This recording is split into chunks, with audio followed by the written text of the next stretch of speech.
GT Holidays, South India's #1 travel brand. You know you are special when you're with GT Holidays. உங்கள் அனைவருக்கும் என்னுடைய அன்பான வணக்கம். தன்னுடைய பொது வாழ்க்கையில் தமிழ்நாட்டோட குறுக்கும் நெடுக்குமாக தன்னுடைய காலடி படாத இடமே இல்லை என்று சொல்லுகிற அளவுக்கு மக்கள் பிரச்சனைகளுக்காக நடைபயணம் செஞ்சவர் நம்முடைய அருமை அண்ணன் வைகோ அவர்கள். அவருடைய நெஞ்சுரத்தையும் ஸ்டாமினாவையும் பார்க்கும்போது அவருக்கு 82 வயசா அல்லது 28 வயசா என்று நமக்கெல்லாம் ஆச்சரியப்பட தோணுது. ஒரு இளைஞருக்குரிய வேகத்தையும் ஊக்கத்தையும் உத்வேகத்தையும் இன்னைக்கு அவர்கிட்ட நாமெல்லாம் பார்க்கிறோம். இளைஞர்களுக்கு நல்வழி காட்டிட, அதுவும் இளைஞர்களோட ஒன்று சேர்ந்து இந்த சமத்துவ நடைபயணத்தை தொடங்குகிற அண்ணன் வைகோ அவர்களுக்கு என்னுடைய வாழ்த்துக்கள், பாராட்டுக்கள். திராவிட இயக்கத்தை பொறுத்த வரைக்கும் காலந்தோறும் இளைய தலைமுறையோட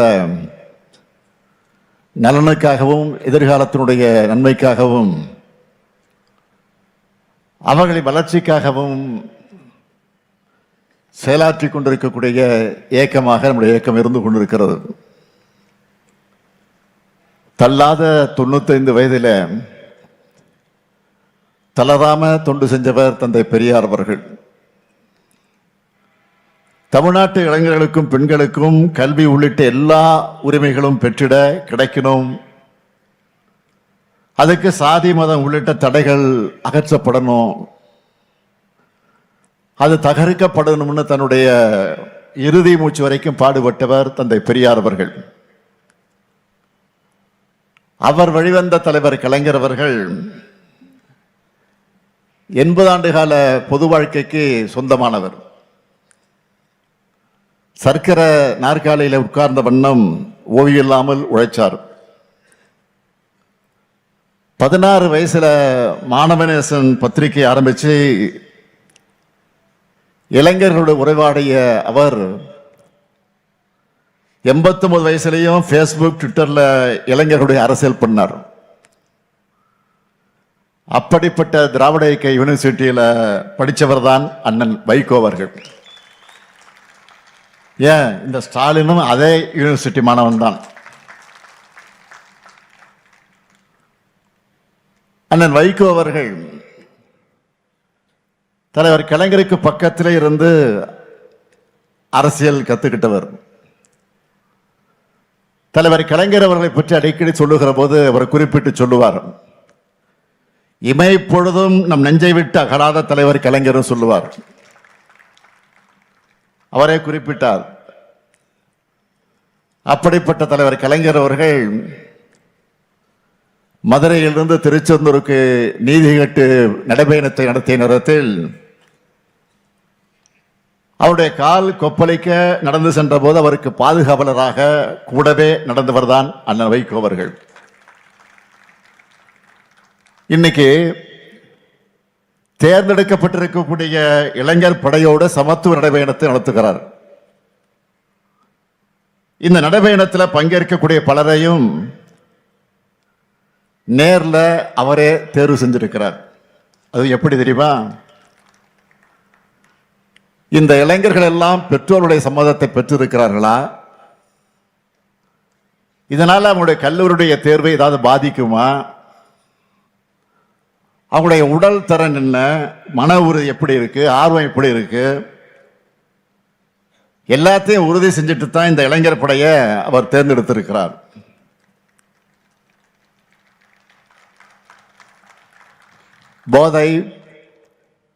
போதைப் பொருள், அந்த போதைப் பொருளின் ஒழிப்பு, சாதி மத மோதல் தடுப்பு உள்ளிட்ட நாட்டுக்கு தேவையான கருத்துக்களை வலியுறுத்தி அண்ணன் வைகோ அவர்கள் தொடங்கி இருக்கக்கூடிய இந்த சமத்துவ நடைபயணம் மாபெரும் வெற்றி பெறணும். நிச்சயமாக வெற்றி பெறத்தான் போகிறது. இது மாதிரியான பயணங்களில் என்ன பயன் என்று சிலர் கேட்கலாம். காந்தியின் நடைபயணமும் மாவோவின் நடைபயணமும் வரலாற்றில் புரட்சி ஏற்படுத்தியிருப்பது போல அந்த தாக்கத்தை அவங்க உணரணும். இப்படியான நடைபயணங்கள் தான் தலைவர்கள் மக்கள்கிட்ட போய் எளிய வகையில் சுலபமான முறையில் நேரடியாக தங்களுடைய கருத்துக்களை சொல்ல முடியும். அந்த நடைபயணத்தோட தேவை குறித்தும் அதில் உள்ள நியாயங்கள் குறித்து மக்கள் பேச தொடங்குவாங்க. மக்கள் பேச பேசத்தான் அந்த பிரச்சனைக்கு தீர்வு காண முடியும். திராவிட இயக்க மேடைகள்லையும் நாடாளுமன்றத்திலையும் தமிழ்நாட்டோட தமிழர்களுக்காக அவருடைய உரிமைகளுக்காக கர்ஜித்தண்ணன் வைகோ அவர்கள் முதுமையை முற்றிலுமாக தூக்கி எறிந்துட்டு இந்த நடைபயணத்தை தொடங்கி இருக்கிறார். இளைஞர்களுடைய எதிர்காலத்தை சீரழிக்கக்கூடிய போதைப் பொருட்களை நாம நிச்சயமாக ஒழிக்கணும். அதுல எந்த கருத்து மாறுபாடும் வேறுபாடும் கிடையாது. போதையின் பாதையிலிருந்து இளைஞர்களை காக்கணும். அதற்காக அரசு பல்வேறு நடவடிக்கைகளை எடுத்துக்கிட்டு இருக்கு. அது மூலமா ஓரளவுக்கு, முழுமையாக இல்லை, ஓரளவுக்கு பலனும் கிடைச்சிக்கிட்டு இருக்கு. ஆனா ரொம்ப முக்கியமானது, அந்த பழக்கத்திற்கு அடிமையானவங்க அதோட பாதிப்புகளை உணர்ந்து அந்த பழக்கத்தை கைவிடணும். அவங்க கூட இருக்கிறவங்க அவங்கள திருத்தணும். போதைப் பொருட்களுடைய பழக்கம் என்பது மிகப்பெரிய நெட்வொர்க். அந்த நெட்வொர்க்கை அழிக்க மாநில அரசுகளும் ஒன்றிய அரசும் இணைஞ்சு செயல்படணும். ஏராளமான போதை வஸ்துகள் நாட்டுக்குள்ள வருது. அதிகப்படியான போதைப் பொருட்கள் எந்தெந்த துறைமுகங்கள் வழியா நாட்டுக்குள்ள நுழையுதுன்னு நம்ம செய்திகள்ல பார்க்கிறோம், படிக்கிறோம். இந்த நுழைவு வாய்களை நாம அடைச்சாகணும். நாட்டோட எல்லைக்குள்ள போதைப் பொருட்கள் வர்றதையும் மாநிலம் விட்டு மாநிலம் கட்டுப்படுத்த, மாநிலம் விட்டு மாநிலங்கள் கடத்தப்படுவதையும் ஒன்றிய அரசின் முகமைகள் தீவிரமாக கண்காட்சியை தடுக்கணும். அதுக்கு எல்லா மாநில அரசுகளும் தேவையான எல்லா ஒத்துழைப்பையும் கொடுக்கணும். எடுத்துக்காட்டுக்காக நான் சொல்றேன், கடந்த சில மாதங்கள்ல திருவள்ளூர், வேலூர், ராணிப்பேட்டை போன்ற மாவட்டங்கள்ல இருந்து 1 லட்சத்துக்கு அதிகமான போதை மாத்திரைகளை பிடிச்சிருக்கிறோம். இந்த கடத்தல்ல சம்பந்தப்பட்டவங்க மகாராஷ்டிரா, ஆந்திரா, தெலுங்கானா, ஹரியானா போன்ற மாநிலங்களை சார்ந்தவர்களாக இருக்காங்க. அதே போல இன்னும் சில வழக்குகள்ல குற்றவாளிகள் நைஜீரியா, செனகல் போன்ற நாடுகளை சார்ந்தவர்களாக இருக்காங்க. இப்படிப்பட்ட நெட்வொர்க்கை ஒழிக்க எல்லாரும் கைகோக்கணும். நம்மை பொறுத்த வரைக்கும் போதைப் பொருள் பழக்கத்தை முற்றிலுமாக ஒழிக்கணும்னு தமிழ்நாடு அரசோட துறைகள், ஒன்றிய அரசின் துறைகளோட அண்டை மாநில காவல்துறையினரோடு முழு ஒத்துழைப்பையும் கொடுத்து செயல்பட்டு வருகிறது என்பதை நான் தெரிவிக்க கடமைப்பட்டிருக்கிறேன். போதை ஒழிப்புங்கிறது சமூகத்தோட கூட்டு பொறுப்பா இருக்கணும். முக்கியமா கலைத்துறை சார்ந்தவங்க பொறுப்புணர்ச்சியோடு தங்களுடைய படைப்புகளை உருவாக்கணும். போதையின் தீமைகளை சொல்றது தப்பில்லை. அதை குளோரிஃபை பண்றது ஒரு தலைமுறையே சீரழிச்சிரும். அதே போல பெற்றோர்கள் தங்கள் குழந்தைகள் பாசத்தை காமிக்கணும் தான், அதை மறுக்க முடியாது. அதுக்காக அவன் பாதை மாறி போகும்போது வேடிக்கை பார்த்து கொண்டு இருக்கக்கூடாது. யூடியூப், இன்ஸ்டா ரீல்ஸ் மூலமா வரக்கூடிய ஈஸி மணி பசங்களை தவறான பாதையில கொண்டு போறதுக்கான சான்ஸ் தான் அதிகம். எனவே குழந்தைகளை பொறுப்போடு வளர்க்கணும் பெற்றோர்களை நான் கேட்டுக்கொள்கிறேன். முக்கியமா அம்மா, அப்பா, அக்கா, தங்கச்சின்னு வீட்டில் இருக்கக்கூடிய சொந்தங்கள், நம்ம வீட்டு பசங்க வழி தவறி போகாம இருக்கிறத கண்காணிக்கணும். ஒருத்தருக்கு ஒருத்தர் மனசு விட்டு பேசணும்.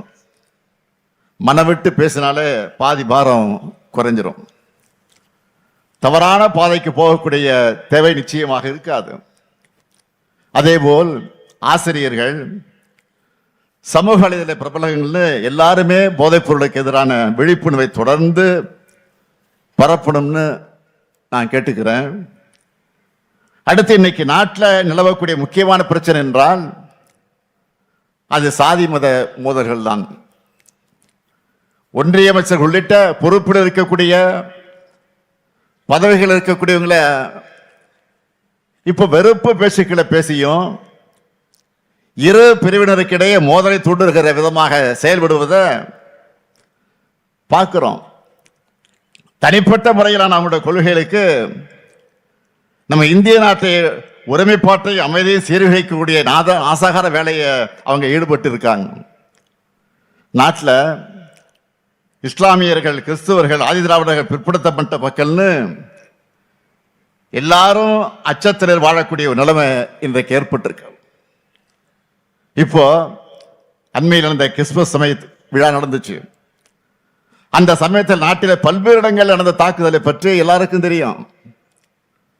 சில ஆண்டுகளுக்கு முன்னாடி நம்ம நாட்டில் இந்த நிலைமை இருந்துச்சா? ஊரே ஒன்று சேர்ந்து மகிழ்ச்சியா இருந்த காலம் போய் ஒருத்தருக்கு ஒருத்தரை எதிரியா கட்டமைக்கிற வேலையை பிளவுவாத சக்திகள் இன்றைக்கு தெளிவா செஞ்சிட்டு இருக்காங்க. அன்பு செய்ய சொல்லித்தர வேண்டிய ஆன்மீகத்தை சில கும்பல் வம்பு செய்வதற்காக பயன்படுத்துகிறாங்க. இந்த நிலையிலே தான் அண்ணன் வைகோ அவர்கள் இந்த சமத்துவ நடைபயணத்தை தொடங்கி இருக்கிறார். திராவிட இயக்கத்திற்கு பல்வேறு திருப்பு முனைகள் கொடுத்த நகர் தான் இந்த திருச்சி நகர். அண்ணன் வைகோ அவர்கள் இந்த நடைபயணம் நிச்சயமா புதிய வரலாற்றை படைக்கும். இந்த நடைபயணத்தோட தாக்கத்தை சமூக வலைத்தளங்கள் கொண்டு சேர்ந்து இளைஞர்களை பேசும் பொருளாக ஆக்க வேண்டியது ஊடகங்கள் மற்ற எல்லோருடைய கடமை. மது போதையும் அதைவிட ஆபத்தான மதவாத அரசியல் போதையும் தமிழ்நாட்டுக்குள் நுழையவிடாமல் தடுத்திட நாமெல்லாம் ஒன்று சேர வேண்டும். அண்ணன் வைகோவுடைய நடைபயணம் நிச்சயமாக புதிய எழுச்சியை உருவாக்க இருக்கிறது. அண்ணன் வைகோ அவர்கள் இந்த சமத்துவ நடைபயணம் வெற்றி பெற வேண்டும் என்று நான் வாழ்த்துகிறேன். அதே நேரத்தில் உரிமையோடு அவரிடத்தில் நான் கோரிக்கை வைக்க விரும்புகிறேன். உங்கள் அனைவரின் சார்பில் உங்களுடைய நோக்கம் பெரிதென்றாலும் உங்களுடைய உடல்நலம் எங்களுக்கு பெரிது. எனவே இந்த பயணத்தை நீங்கள் கவனமாக மேற்கொள்ள வேண்டும்.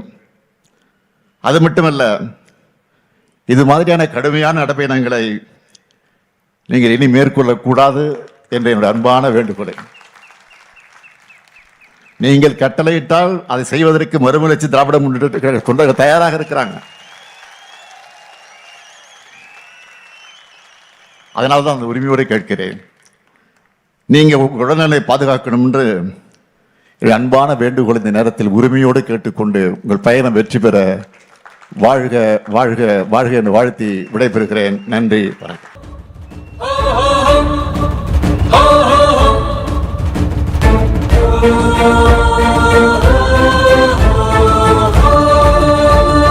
அகர முதல அரபியல் அவர் ஆளுகின்ற அரசியல், அகர முதல அரபியல் அவர் ஆளுகின்ற அரசியல், உயர உயர எழுகிற அவர் ஆளுமையே அரசியல், உயர உயர எழுகிற அவர் ஆளுமையே அரசியல், அதிர அதிர மொழிகிற அவர் வாய்மையே அரசியல், உதிரம் உதிர உழைக்கிற அவர் ஊழியமே அரசியல், எதிரி நடுங்க உதைக்கிற அவர் வீரியமே அரசியல், எதிரி நடுங்க உதைக்கிற அவர் வீரியமே அரசியல்.